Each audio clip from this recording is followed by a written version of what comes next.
has a higher obligation than to fund the requests that are listed here today. Everyone in America complains about out-of-control spending from the federal government down to the cities, yet we do the same thing at the city, county level. We spend far beyond our core government responsibilities. Today, we're being asked to spend the money we have taken from families to help with the needs of another family.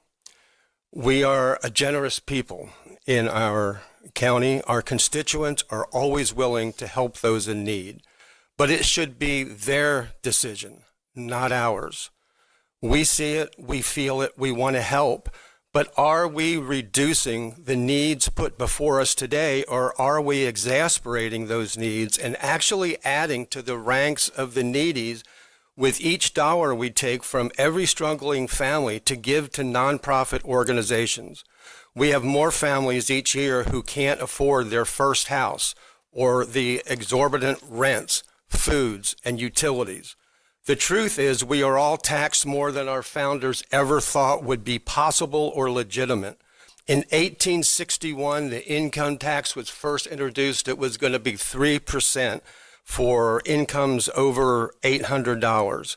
When considering all the taxes, the property taxes, the income taxes, fees, and assessments placed upon every American, many are forced to hand over as high as 50% of their income to local government all the way to the national government. It's obscene. If we are ever going to reduce the oppressive tax burden government places on our constituents, we must start with local governments. We have a great responsibility to protect our neighbors and our future generations from the collision course our republic, which is based on capitalism and personal responsibility, a collision course with socialism and communism, which relies on the hard work of other people. Too many people can't survive on what government so graciously allows us to keep. Both parents have to work. Many forgo having a family. The self-respect of fathers and mothers is destroyed by the realization they can't provide adequate housing, food, and sustenance for their own children. The reality today is that our constituents face the crushing force of a burdensome government none of us want, but governments at all levels sustain. It hurts to see some seniors have to depend on others to bring them food supplied from the income taken from younger families that are struggling themselves. But we will never break out of this redistribution cycle by adding to the redundancy of duplicated services from every layer of government. Gentlemen, I know this is tough, but if we really want to reduce the people with real needs on these pages, we must reduce spending. There is no organization on today's item that is not serving our community. There are excellent, fine organizations. I'm not suggesting we eliminate any of their programs. We should simply be asking their boards to plan for a future funded with generous donations because our constituents can afford to decide to give to them. Government should not take income from one person to give to a nonprofit organization that may not be able or want to donate to. That's not a donation at all. It's theft. The way we fight poverty is to let our constituents keep more of their money so they are not added to the list of potential recipients next year. The best thing we can do for future generations is to focus on our core government responsibilities. We can't take the places of churches and synagogues, and it is not government's place to be generous with taxpayers' money. A constituent of Davy Crockett said way back in 1834, "The power of collecting and dispersing money at pleasure is the most dangerous power that can be entrusted to man." So here's what I'm proposing. Since we have never discussed ending this spending before, I'm suggesting that we approve these funds for this year as the very last year. We thank the Children's and Family Services Board for their hard work and terminate that board today. Then every nonprofit board member in Volusia County should plan for their future budgets without asking for taxpayer donations. I am asking you all to end the cycle of redistribution and let our constituents choose their own giving after they have provided for their own families. Thank you, Chairman. Chairman, I mean this only as a compliment. I hope you take it exactly the way I'm going to say this. It was some of the best leadership I've seen from you, if not the best leadership in our going on 3 years of working together.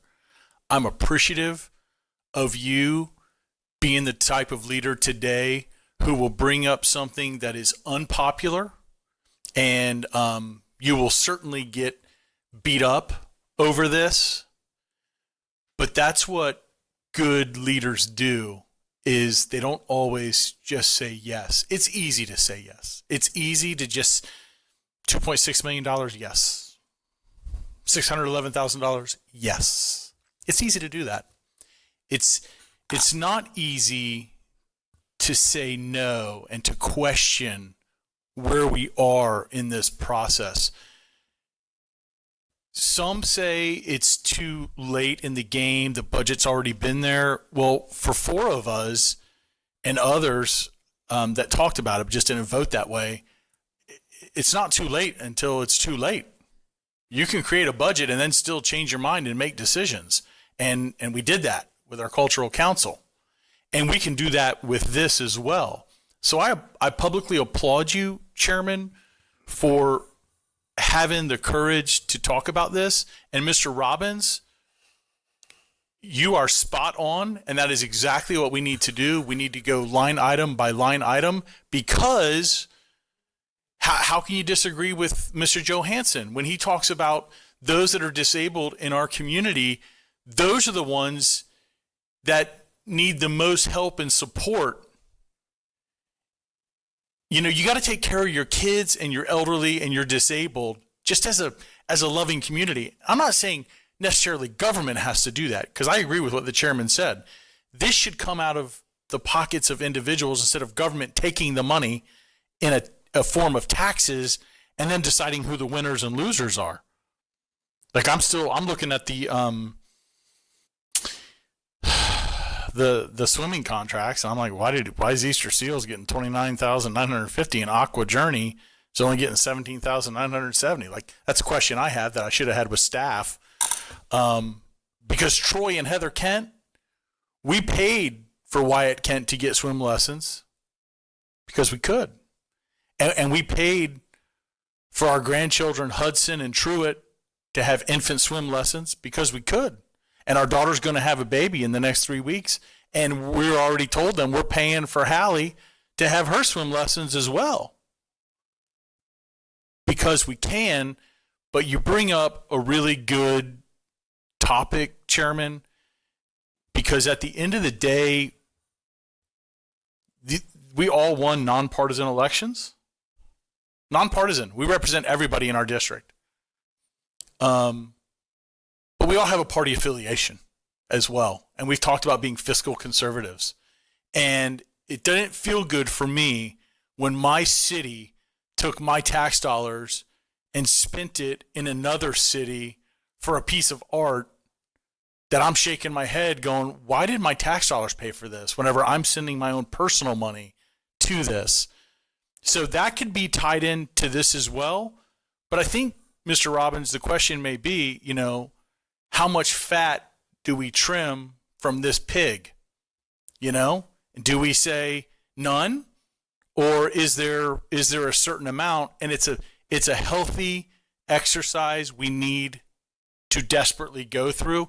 And Chairman, it wasn't lost on me that you weren't talking about pulling funding right now. But I want to remind you, it's not too late. We get that. We get, people are like, you can't do that. You've already set the budget. No, we can. We can do that. And I'm not saying it's not going to happen right now, because I think after hearing from others, it certainly could. But I'm appreciative of the way this conversation is going because it sounds like there is movement to make some changes because it's general fund money and there is good that comes from it. But I think we need to kind of dial into that conversation a little more because at the end of the day, we want great things for our community. I know I do. And I want the biggest and best bang for the taxpayer dollar. It's not lost on me that $2.6 million, that's not my money to just give. Thank you, Chairman. Yeah, Chair, I agree with you. I really applaud you having the courage to step out and actually make that proposition. I think it's wonderful that you brought out the Davy Crockett story. And just for those of you who may not know what that is, the Georgetown fire wiped out a lot of the families of that time, and they proposed to give $20,000 to the victims from the government, citing, oh, we're a wealthy country. And one of the voters said he would not support him because it was a slap in the face of the Constitution to take other people's money to give to what you think is a needy cause. And I'm so glad that you brought that up. You sound very Ron Paulish in your statement, and I appreciate that because, I mean, a lot of these, I think but I'd like what Danny proposed too, is that maybe we take a look into this because there might be some programs that really are good, but I'm just seeing like 47,000 going to transportation. Well, we've already got other transportation funds. We've got money going into daycare services. There's a lot of money here that I think could be cut. Maybe not all, but I do like the fact that you are holding close to forcing taxpayers to fund charities, and I'm glad you're going in that direction. So I support what you're proposing. I just want to hear what everybody else has to say, but I do thank you for bringing that up.